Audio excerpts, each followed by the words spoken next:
Hi, నేను రాహుల్, సాక్షి media. తెలంగాణలో ప్రధాని మోదీ పర్యటనకు రాజకీయ ప్రాధాన్యత ఏర్పడింది. తాజాగా 5 రాష్ట్రాల ఎన్నికల ఫలితాలు వెలువడడం, ఇటీవల పార్లమెంట్లో మహిళా రిజర్వేషన్ల బిల్లు వీగిపడడంతో పాటు నియోజకవర్గాల పునర్విభజన బిల్లును కేంద్ర ప్రభుత్వం ఉపసంహరించుకున్న విషయం తెలిసిందే. ఈ కీలక పరిణామాల మధ్య మోదీ టూర్ జరగనుంది.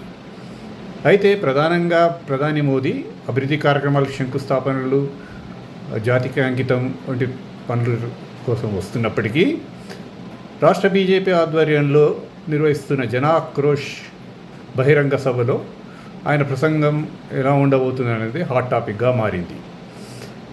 మహిళా బిల్లును అడ్డుకోవడంలో కాంగ్రెస్, ఇండి కూటమి పక్షాలు వ్యవహరించిన తీరు, అట్లాగే ఇటీవల ఎన్నికల్లో బీజేపీ సాధించిన ఫలితాలను గురించి ఆయన ప్రస్తావించే అవకాశాలు ఉన్నాయి. అదేవిధంగా కాంగ్రెస్, కర్ణాటక రాష్ట్రాల్లో కాంగ్రెస్ ప్రభుత్వాల అవినీతి అక్రమాల గురించి ప్రస్తావించే అవకాశాలు ఉన్నాయి.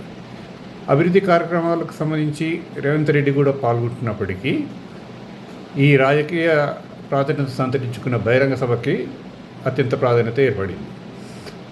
ముఖ్యంగా ఈ సభలో ఆయన పశ్చిమ బెంగాల్లో బీజేపీ సాధించిన విజయాన్ని ప్రస్తావించడంతో పాటు తెలంగాణలో కూడా బీజేపీని గెలిపించి డబుల్ ఇంజన్ సర్కార్ను తెప్పించాలని ప్రజల్ని కోరనున్నట్టు పార్టీ వర్గాలు తెలిపాయి.